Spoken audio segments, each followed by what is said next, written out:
আমরা তৃণমূল কংগ্রেসের পক্ষ থেকে বিভিন্ন বুথগুলোতে যাচ্ছি।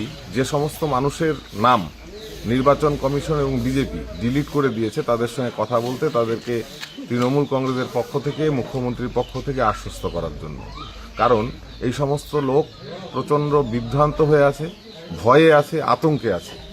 আমরা চেষ্টা করছি ব্লকের সমস্ত বুথগুলোতে এভাবে যেতে এবং তাদের সঙ্গে কথা বলতে, তাদেরকে আশ্বস্ত করতে। আমরা এখানে এসে শুনলাম এখানে প্রায় 93 জন লোকের এই বুথে নাম নেই।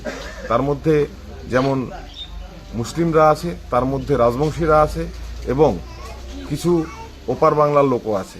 কিন্তু এরা বহুদিন ধরে এখানকার নিবাসী, পুরনো কাগজপত্র, তথ্য সবকিছু প্রমাণ আছে, তারপরেও নাম কেটে দেওয়া হয়েছে।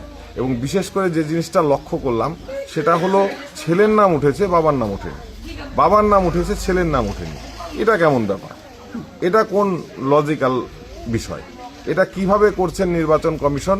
সম্পূর্ণ অবৈধভাবে মানুষকে একটা প্রতারণায় ফেললো নির্বাচন কমিশন। আগামী বিধানসভা নির্বাচনে বিজেপি এবং নির্বাচন কমিশন বুঝতে পারবে যেভাবে তারা বাংলার মানুষের নাম ডিলিট করছে, আগামী দিনে এই বিজেপি পার্টিটাও পশ্চিমবাংলা থেকে ডিলিট হয়ে যাবে। আপনারা দেখে নেবেন।